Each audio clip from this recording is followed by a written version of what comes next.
Welcome to another episode of Dying Out Loud. I'm your host, Kristopher Saim. If you're new here, thanks for finding your way to this space. And if you've been listening to us for a while, welcome back. This podcast was born after I was diagnosed with stage 4 colon cancer. Since then, I've been on palliative care chemo, which is treatment not to cure cancer, but to slow it down and to buy me some more time. And in that time, I've chosen to do something that most people put off if they ever even decide to do it. And that is having the conversations that matter the most. Each episode is a reflection of that choice.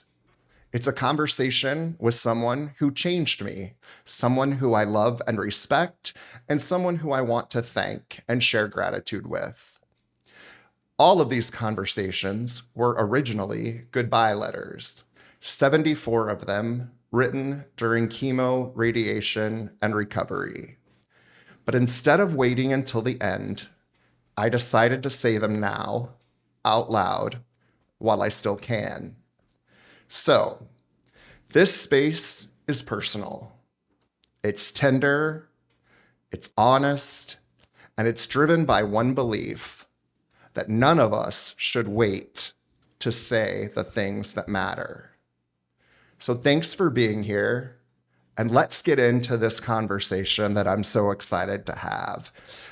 This episode today highlights the dual roles that Tracy Kreikemeier has played in my life. First, as a friend, then as a professional mentor and leader. I was introduced to Tracy through our mutual friends, Fritz and Holly Heffinger. And since then, we've built our own friendship, full of great memories, laughter, and shared experiences. A little later in life, I joined Tracy at Platform Advertising, where Tracy was my supervisor. She was able to help shape my leadership journey by modeling executive presence and encouraging my growth. Today, we're going to talk about friendship, lessons learned in leadership, and the enduring respect that I hold for Tracy's influence in both my personal and professional life. Tracy, thank you so much for taking time out of your schedule to sit and chat with me for a bit today. It means the world. Thank you for asking me. I'm so happy to be here. So great to see you. It's so funny because even though we just acknowledged that it's been a minute since we've seen each other face to face, I still feel we've been somewhat connected, whether it be through social media or even just in the professional arena whenever I get a chance to talk to someone and talk about you specifically. So you've very much maintained a spot in my heart. And certainly as I look back at all the amazing leaders that I've been fortunate enough to work with, I certainly hold a special place for you. Those years at Platform were some of probably my biggest career growth years. And that was due in large part to you and your leadership and also your support of me. So I want to start off with just a small bit of appreciation for that. Of course, but don't forget about all of the effort that you put into that as well. Guidance only goes so far. You got to have the effort that you're bringing day in and day out too. So don't discredit yourself. Duly noted, duly noted. I want to start out though with some fun. Throughout the course of time that we've known each other, we have had a lot of amazingly great times. We were so fortunate to be part of a group of friends. You obviously knew them before I actually was welcomed into Fritz and Holly's world. And knowing Fritz and Holly, obviously they are the type of people that want to share their friends. They want to share their lives and they're so welcoming. And I actually spent some time with Fritz and Holly a few weeks ago having a similar conversation. And we also walked back down memory lane. And I can think of wine and charcuterie nights at my house. I can think of nights at the Boom Boom Room underneath the Brookside where we danced until we probably shouldn't have been dancing anymore. We really had some amazingly great times. I'm curious to know how especially at the place that you were at in your career, you were already a CMO whenever, and a chief relationship officer whenever we became friends. How did you make time to balance the demands of work with the great social life? I mean, you truly enjoyed your life. I know you enjoy it even more now as your family has expanded, but I'm curious to know, how do you set aside that time outside of work with a demanding schedule like yours? Well, we know that one of my core values is fun. And so I have to have that. Otherwise, the other pieces of life don't work. But also, that was an escape for me in a lot of ways because as you well know, it took me a while to find my husband. And so there was a space that had always wanted to be a mom, had always wanted to get married, had always wanted all of those things. And I have been a bridesmaid 17 times, and it just took me a lot longer to get to my turn with that. And so, whereas people were doing what I do now and going to soccer games and football games and volleyball games and all of the things with my 9-year-old on the weekend, I didn't have that, and filled that time with the adventure and just made sure that I used that time while I had it. I would love to be I was inspired and whatever to do it, but a lot of it was an escape from where I wanted to be in the world too. I think that is something too that, uh, just listening to you speak, I think it was a little lost on me. Obviously, there's the influence that you had on me directly in the work environment, and I think my level of respect for you grew exponentially getting to see you actually in action, the way that you managed all of the relationships that you had, and really just the way that you led first and foremost by example. I think there's a huge part of me that I think I learned how to lean into life and have fun while still busting my ass behind the scenes at work and getting things done. I think a lot of that came from watching you do both. There were a lot of times doing the business that we were doing at the time where I know you personally had one high impact meeting after another. I mean, just based on that meetings that I was involved in. And there's no shortage of times where life was stressful or hectic. And that's the nature of business, right? Especially the business that we were in. But you always had this just amazing grace under pressure. And I don't think people could ever see you sweat. And contrary to myself, where whenever I start to get a little freaked out or nervous, my entire from here up, my neck up is bright red. And you can read it on my face that I'm feeling a little bit of anxiety about this conversation. You're just such an expert at maneuvering all of that stuff. And that was such a great example, I think, to have set for myself, because at that point in time in life, I had just come out, and platform was really the first place that I actually worked where I was out whenever I started working there. So everyone got to know the authentic me from day one. And the feeling of love and appreciation and just respect and the collaborative nature of what we were doing, it really helped me, I think, get to who I was and who I wanted to be much quicker than if I had poked around and tried to figure it out on my own. So there's a lot to be said for, I think, the circle of people that we were a part of outside of work, but also the amazing circle of people that we were blessed to work with in the office as well. When you think back 100%. on your own career, Tracy, how do you think that what are the ways when you look back, these are the ways that I've evolved over the course of the last Um, decade or two? I'm sure that there probably are a few things that stand out to you. so many things. I think it's so hard because when you first start working, you think that whatever the person around you that is successful, that's what success looks like. So that's what I need to be. And so so then you sort of take on some of those leadership attributes that aren't natural for you, nor do you want to be known for those things. And so taking a step back and unpacking all of that. And I mean, I did a lot of therapy to do some of that too, to be honest. And figuring out, okay, but what is the way that I want to show up and be inspired? And I have always had such incredible mentors and role models, and then just people that just keep it real, real, real. And this just idea of we all end up the exit is the same for all of us, so it might as well be fun while we're here, and we might as well make people feel better than worse. Yeah. And again, really understanding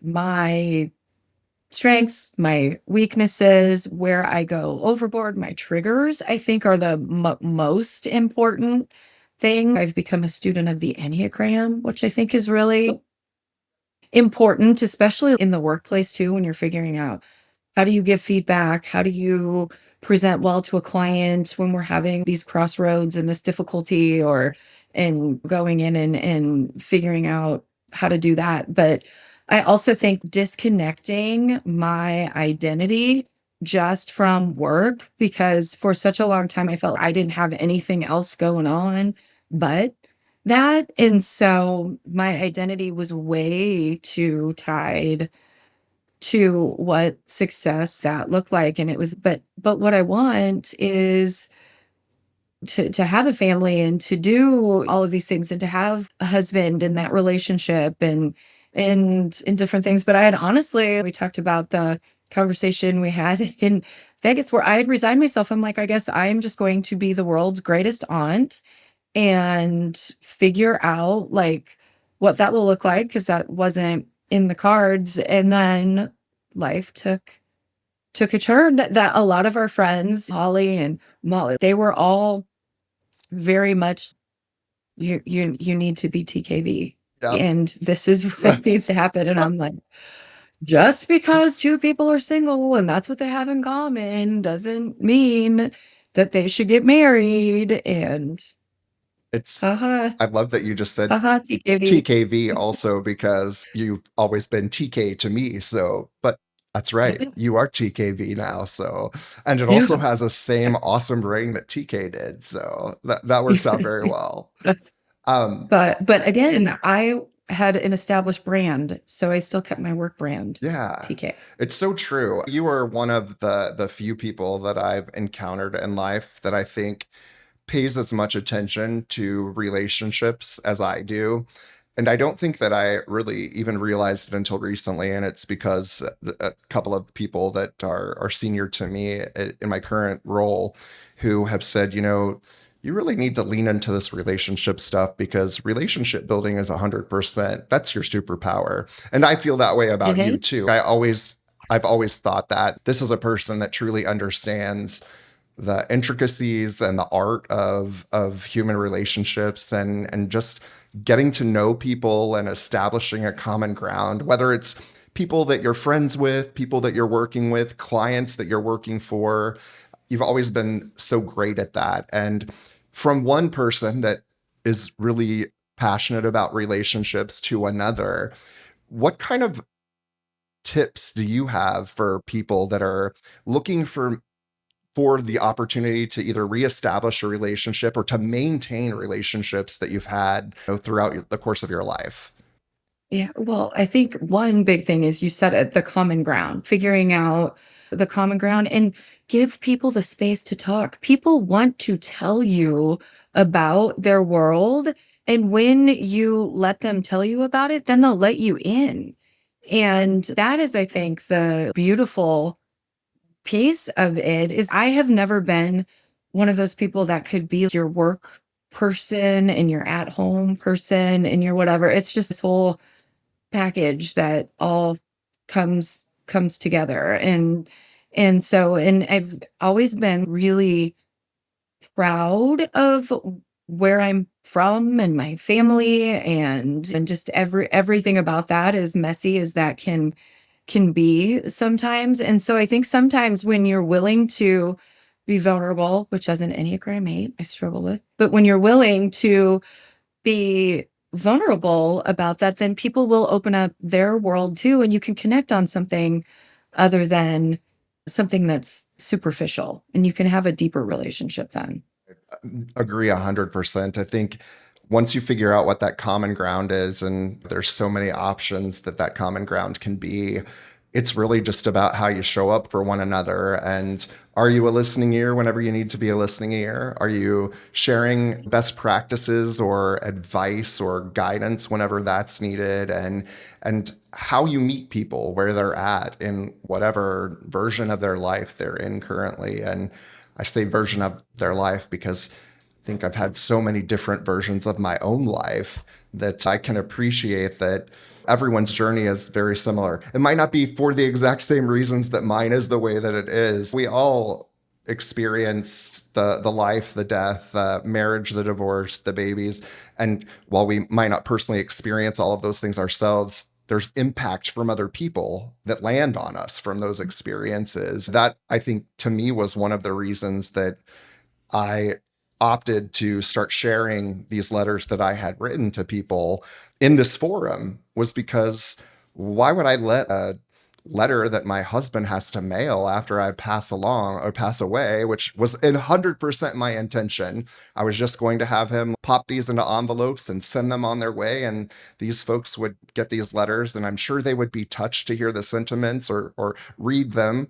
But I started thinking about, I have time. Yes. Does it feel like there's an hourglass on my shoulder ticking away? Absolutely. It feels like that every day.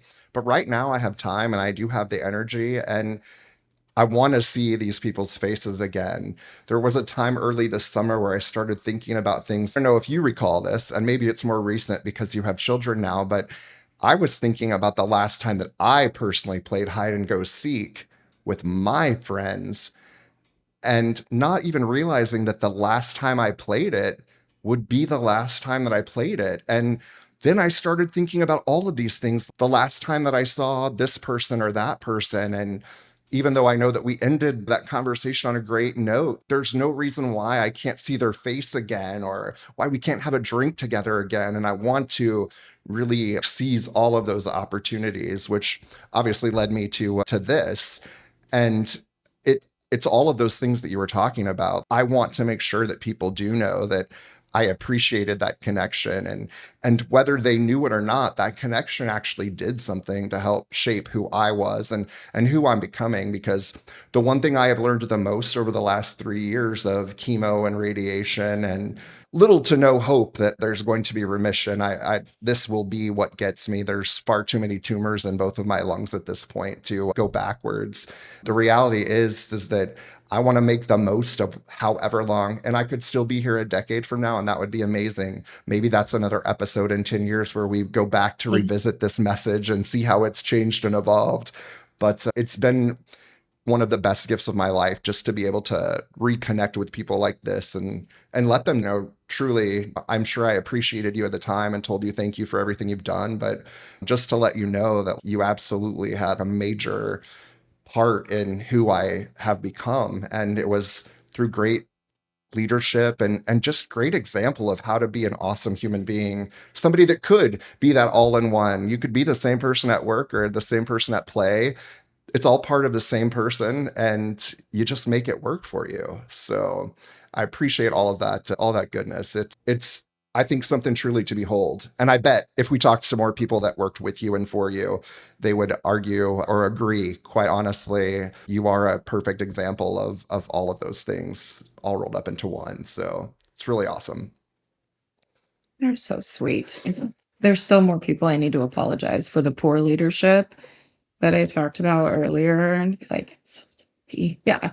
It's so fun. I just had Michael on a couple of weeks ago, and I think you know that whenever I went to work for Cygnus, that I reached out to Michael and I said, hey, I really think that Marcelo could use you on his board of directors. And so Michael got a Yes. spot on the board of directors there. And so it was kind of awesome I loosely got mentorship from him at Platform, but he was already kind of a step removed when I was there. So I got most Mhm. of that from you. Yeah. But we developed this relationship that transcended the work that we were doing. And I've stayed in touch with them, both he and Tammy, since then. And it was so great to see his face because we did get that reconnection, albeit it was brief, but I got to see him face to face and give him a hug in Philly whenever we were both there for a board meeting. And seeing his face this go around, it just re-emphasized for me the power of the connections that we had there. And Michael was talking about today, people talk about you never call your work family, but I'd argue that at Platform there was a group of us that I definitely felt as connected to as I did my own family. And And I think that really helped me establish like different ways of looking at those relationships. And sure, not every organization are you going to call your family, but there are exceptions to that rule for sure.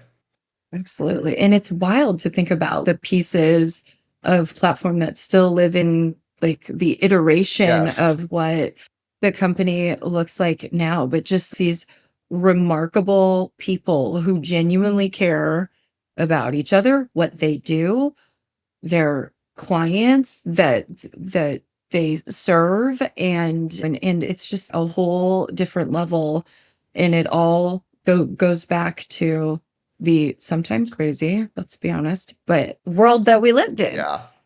The craziness is what kept us all going probably most days, but it was definitely an exciting place to be. And we did get to work with really amazing folks. I was recounting a couple of meetings where we were all in your office and Michael was on the speakerphone and we were planning app skew or something like that, and what those conversations looked and felt like, and just basically the momentum that they gave us to move Mhm. forward and create these amazing events.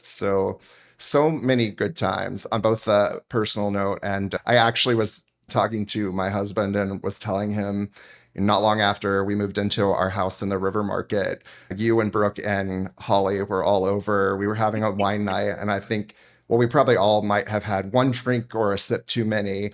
And I know we ended up having a sleepover that night too, because it was probably the safest way to do it. But Holly actually fell down the stairs, and I was reminding her of that instance, which she was mortified for because she's like, I remember I left a mark on the wall. And yeah, it those times are just priceless to me. I definitely, as bad as my memory is with chemo fog these days, I'm so glad that I can hang on to things like that that make me laugh and make me smile. And we've got a lot of those.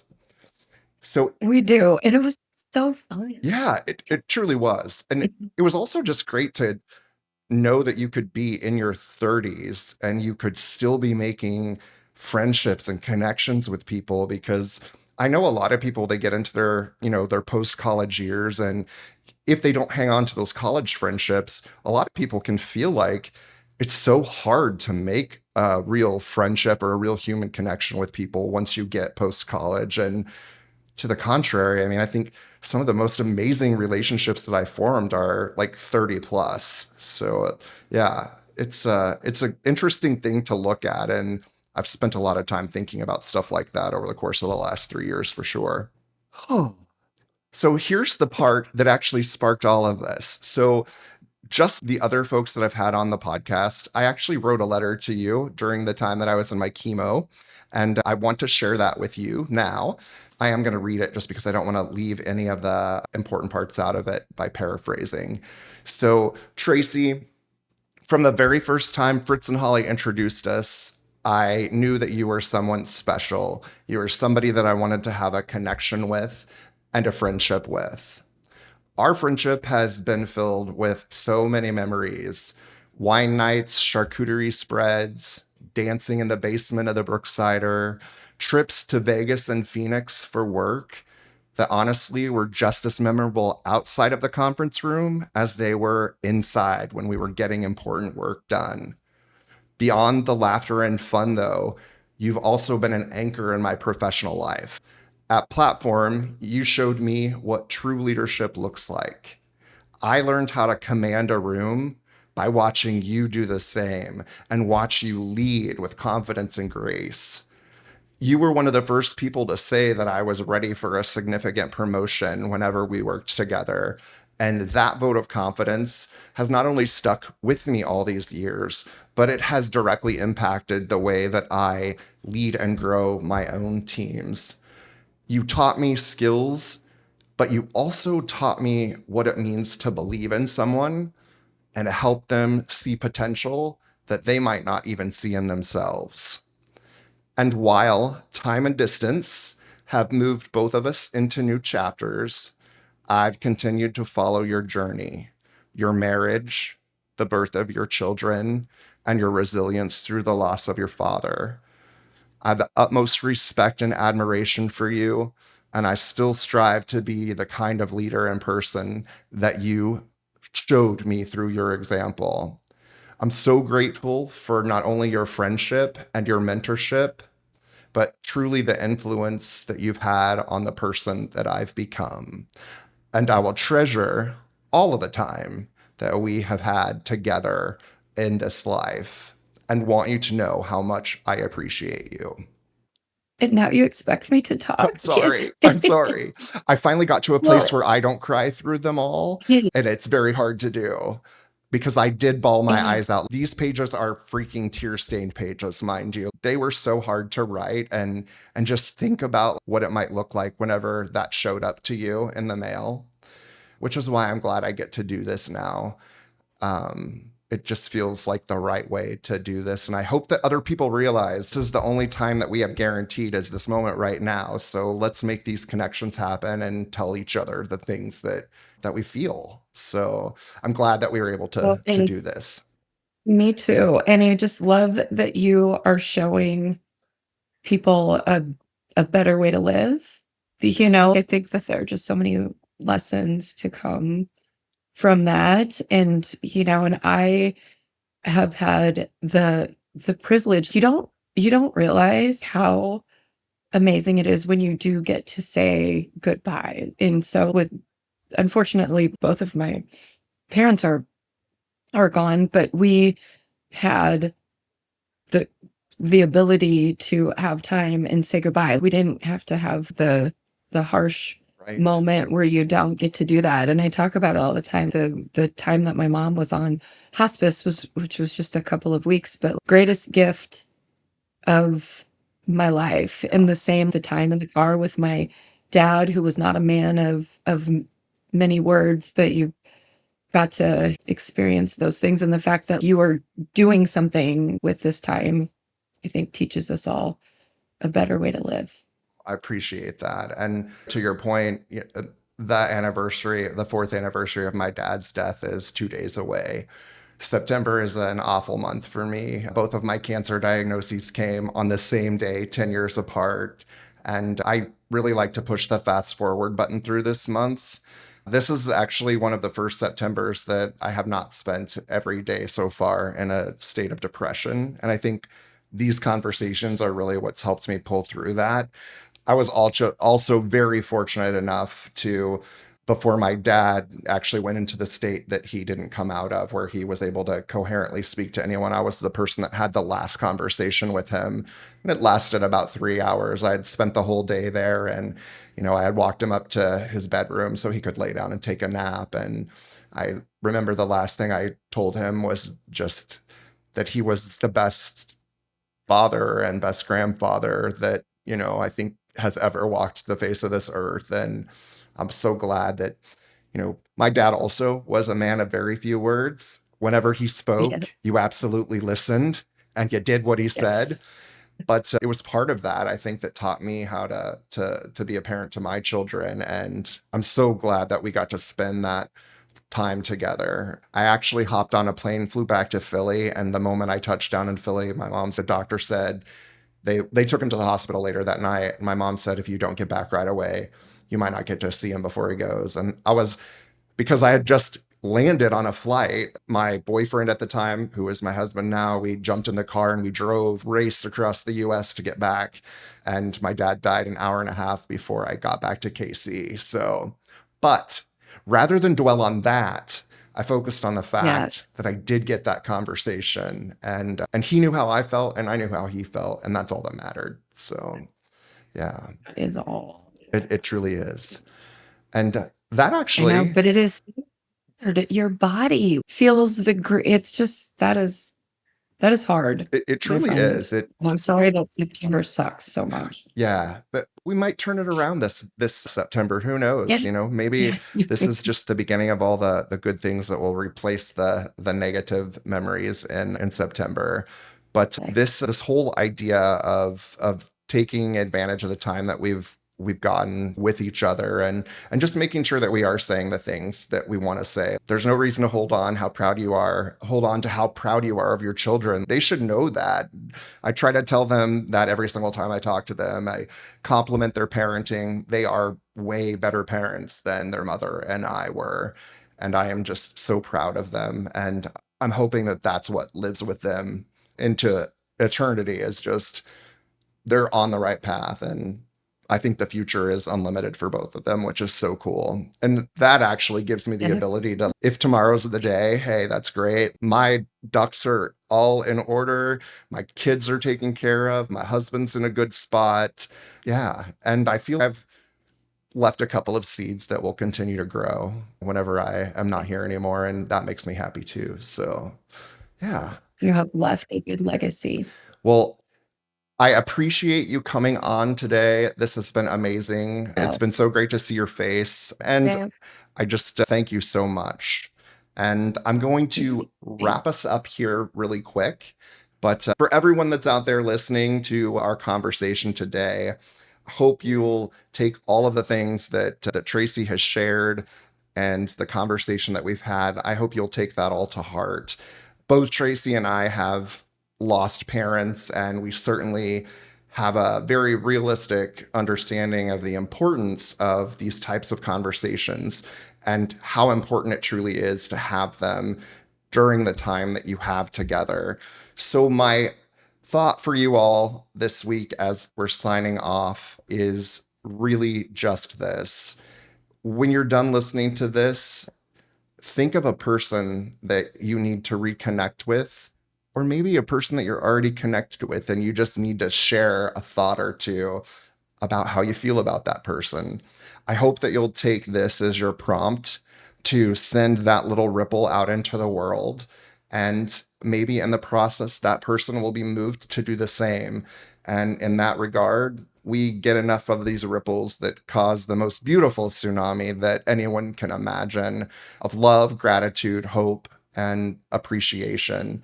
And as always, as we sign off, we hope you'll come back again next week and listen to another one of these great conversations. We've just barely scratched the surface, folks, on these 74 letters. We're about 2/3 of the way there, and I can't wait to share the rest of them with you. So that's it for today, and I hope you'll come back next week and listen to another episode of Dying Out Loud. We'll see you soon.